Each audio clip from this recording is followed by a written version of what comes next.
الکوثر نام انا اعطیناک الکوثر کے لفظ الکوثر کو اس کا نام قرار دیا گیا ہے۔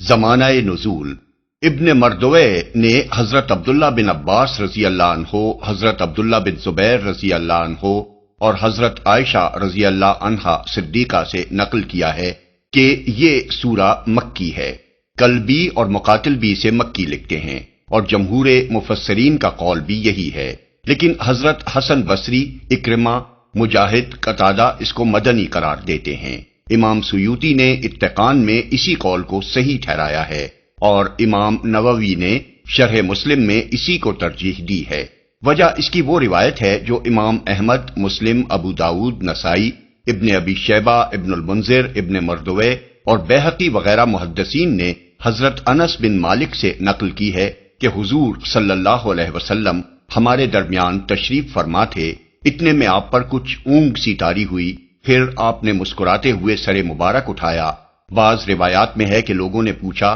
آپ کس بات پر تبسم فرما رہے ہیں، اور بعض میں ہے کہ آپ نے خود لوگوں سے فرمایا اس وقت میرے اوپر ایک سورت نازل ہوئی ہے، پھر بسم اللہ الرحمن الرحیم پڑھ کر آپ نے سورہ کوثر پڑھی۔ اس کے بعد آپ نے پوچھا جانتے ہو کوثر کیا ہے؟ لوگوں نے عرض کیا اللہ اور اس کے رسول کو زیادہ معلوم ہے۔ فرمایا وہ ایک نہر ہے جو میرے رب نے مجھے جنت میں عطا کی ہے۔ اس کی تفصیل آگے کوثر کی تشریح میں آ رہی ہے۔ اس روایت سے اس سورہ کے مدنی ہونے پر اس وجہ سے استدلال کیا گیا ہے کہ حضرت انس رضی اللہ عنہ مکے میں نہیں بلکہ مدینے میں تھے، اور ان کا یہ کہنا کہ ہماری موجودگی میں یہ سورہ نازل ہوئی اس بات کی دلیل ہے کہ یہ مدنی ہے۔ مگر اول تو انہی حضرت انس سے امام احمد، بخاری، مسلم، ابو داود، ترمذی اور ابن جریر نے یہ روایات نقل کی ہیں کہ جنت کی یہ نہر یعنی کوثر رسول اللہ صلی اللہ علیہ وسلم کو معراج میں دکھائی جا چکی تھی، اور سب کو معلوم ہے کہ معراج ہجرت سے پہلے مکہ میں ہوئی تھی۔ دوسرے، جب معراج میں آپ کو اللہ تعالیٰ کے اس عطیے کی نہ صرف خبر دی جا چکی تھی بلکہ اس کا مشاہدہ بھی کرا دیا گیا تھا، تو کوئی وجہ نہ تھی کہ حضور کو اس کی خوشخبری دینے کے لیے مدینہ طیبہ میں سورہ کوثر نازل کی جاتی۔ تیسرے، اگر صحابہ کے ایک مجمع میں حضور صلی اللہ علیہ وسلم نے خود سورہ کوثر کے نزول کی وہ خبر دی ہوتی جو حضرت انس رضی اللہ عنہ کی مذکورہ بالا روایت میں بیان ہوئی ہے، اور اس کا مطلب یہ ہوتا کہ پہلی مرتبہ یہ سورت اسی وقت نازل ہوئی ہے، تو کس طرح ممکن تھا کہ حضرت عائشہ، حضرت عبداللہ بن عباس اور حضرت عبداللہ بن زبیر جیسے باخبر صحابہ اس سورت کو مکی قرار دیتے اور جمہور مفسرین اس کے مکی ہونے کے قائل ہو جاتے؟ اس معاملے پر غور کیا جائے تو حضرت انس کی روایت میں یہ خلا صاف محسوس ہوتا ہے کہ اس میں یہ تفصیل بیان نہیں ہوئی ہے کہ جس مجلس میں حضور صلی اللہ علیہ وسلم نے یہ بات ارشاد فرمائی تھی اس میں پہلے سے کیا گفتگو چل رہی تھی۔ ممکن ہے اس وقت حضور صلی اللہ علیہ وسلم کسی مسئلے پر کچھ ارشاد فرما رہے ہوں، اس کے دوران میں وحی کے ذریعے سے آپ کو مطلع کیا گیا ہو کہ اس مسئلے پر سورہ کوثر سے روشنی پڑتی ہے، اور آپ نے اسی بات کا ذکر یوں فرمایا ہو کہ مجھ پر یہ سورت نازل ہوئی ہے۔ اس قسم کے واقعات متعدد مواقع پر پیش آئے ہیں جن کی بنا پر مفسرین نے بعض آیات کے متعلق کہا ہے کہ وہ 2 مرتبہ نازل ہوئی ہیں۔ اس دوسرے نزول کا مطلب دراصل یہ ہوتا ہے کہ آیت تو پہلے نازل ہو چکی تھی، مگر دوسری بار کسی موقع پر حضور صلی اللہ علیہ وسلم کو بذریعہ وحی اسی آیت کی طرف توجہ دلائی گئی۔ ایسی روایات میں کسی آیت کے نزول کا ذکر یہ فیصلہ کرنے کے لیے کافی نہیں ہوتا کہ وہ مکی ہے یا مدنی، اور اس کا اصل نزول فی الواقع کس زمانے میں ہوا تھا۔ حضرت انس رضی اللہ عنہ کی یہ روایت اگر شک پیدا کرنے کی موجب نہ ہو تو سورہ کوثر کا پورا مضمون بجائے خود اس امر کی شہادت دیتا ہے کہ یہ مکہ معظمہ میں نازل ہوئی تھی، اور اس زمانے میں نازل ہوئی تھی جب حضور صلی اللہ علیہ وسلم کو انتہائی دل شکن حالات سے سابقہ درپیش تھا۔ تاریخی پس منظر: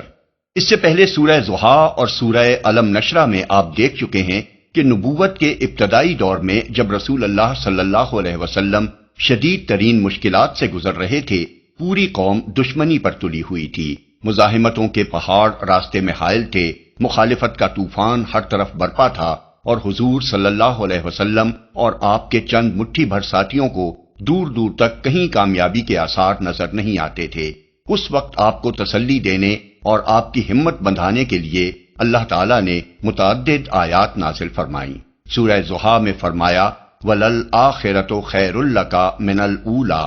وَلَسَوْفَ يُعْطِيكَ رَبُّكَ فَتَرْضَىٰ، اور یقیناً تمہارے لیے بعد کا دور یعنی ہر بعد کا دور پہلے دور سے بہتر ہے، اور عنقریب تمہارا رب تمہیں وہ کچھ دے گا جس سے تم خوش ہو جاؤ گے۔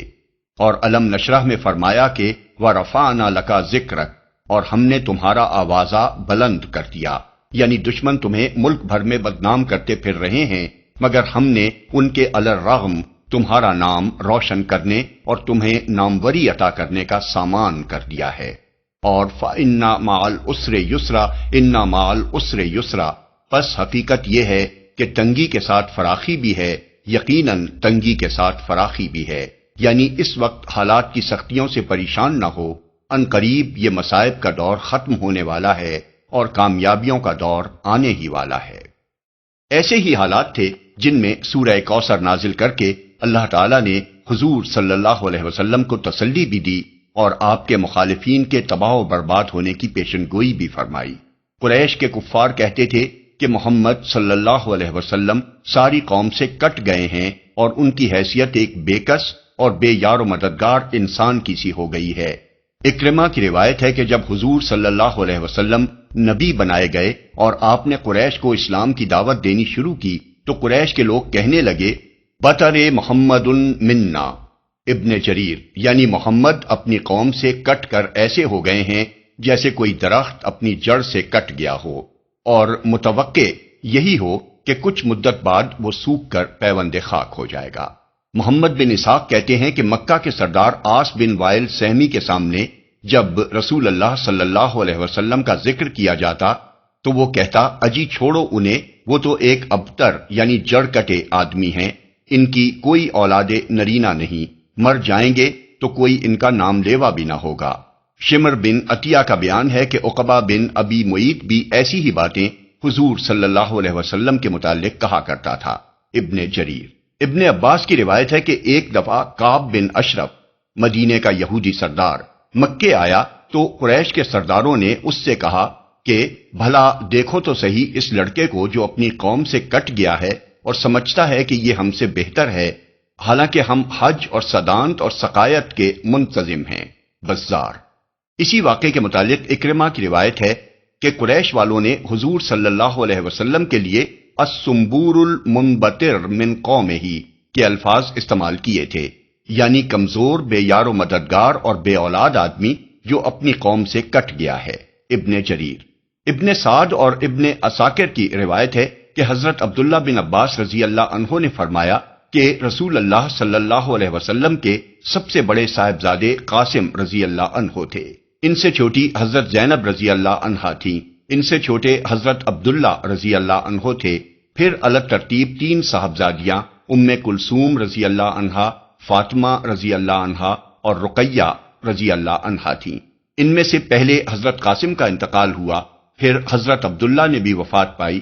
اس پر عاص بن وائل نے کہا ان کی نسل ختم ہو گئی، اب وہ ابتر ہیں، یعنی ان کی جڑ کٹ گئی۔ بعض روایت میں یہ اضافہ ہے کہ عاص نے کہا کہ محمد ابتر ہیں، ان کا کوئی بیٹا نہیں ہے جو ان کا قائم مقام بنے، جب وہ مر جائیں گے تو ان کا نام دنیا سے مٹ جائے گا اور ان سے تمہارا پیچھا چھوٹ جائے گا۔ عبد بن حمید نے ابن عباس رضی اللہ عنہ کی جو روایت نقل کی ہے اس سے معلوم ہوتا ہے کہ حضور صلی اللہ علیہ وسلم کے صاحبزادے عبداللہ کی وفات پر ابو جہل نے بھی ایسی ہی باتیں کہی تھیں۔ شمر بن عطیہ سے ابن ابی حاتم کی روایت ہے کہ حضور صلی اللہ علیہ وسلم کے اس غم پر خوشی مناتے ہوئے ایسے ہی کمینہ پن کا مظاہرہ عقبہ بن ابی معیط نے کیا تھا۔ عطا کہتے ہیں جب حضور صلی اللہ علیہ وسلم کے دوسرے صاحبزادے کا انتقال ہوا تو حضور صلی اللہ علیہ وسلم کا اپنا چچا ابو لہب، جس کا گھر بالکل حضور صلی اللہ علیہ وسلم کے گھر سے متصل تھا، دوڑا ہوا مشرکین کے پاس گیا اور ان کو یہ خوشخبری دی کہ بطر محمد اللیلہ، آج رات محمد لا ولد ہو گئے یا ان کی جڑ کٹ گئی۔ یہ تھے وہ انتہائی دل شکن حالات جن میں سورہ کوثر حضور صلی اللہ علیہ وسلم پر نازل کی گئی۔ قریش اس لیے آپ سے بگڑے تھے کہ آپ صرف اللہ ہی کی بندگی و عبادت کرتے تھے اور ان کے شرک کو آپ نے علانیہ رد کر دیا تھا۔ اسی وجہ سے پوری قوم میں جو مرتبہ و مقام آپ کو نبوت سے پہلے حاصل تھا وہ آپ سے چھین لیا گیا تھا اور آپ گویا برادری سے کاٹ پھینکے گئے تھے۔ آپ کے چند مٹھی بھر ساتھی بھی سب بے یار و مددگار تھے اور مارے کھدیڑے جا رہے تھے۔ اس پر مزید آپ پر ایک کے بعد ایک بیٹے کی وفات سے غموں کا پہاڑ ٹوٹ پڑا تھا۔ اس موقع پر عزیزوں، رشتہ داروں، قبیلے اور برادری کے لوگوں اور ہمسایوں کی طرف سے ہمدردی اور تعزیت کی بجائے وہ خوشیاں منائی جا رہی تھیں اور وہ باتیں بنائی جا رہی تھیں جو ایک ایسے شریف انسان کے لیے دل توڑ دینے والی تھیں جس نے اپنے تو اپنے غیروں تک سے ہمیشہ انتہائی نیک سلوک کیا تھا۔ اس پر اللہ تعالیٰ نے آپ کو اس مختصر ترین سورہ کے ایک فقرے میں وہ خوشخبری دی جس سے بڑی خوشخبری دنیا کے کسی انسان کو کبھی نہیں دی گئی، اور ساتھ ساتھ یہ فیصلہ بھی سنا دیا کہ آپ کی مخالفت کرنے والوں ہی کی جڑ کٹ جائے گی۔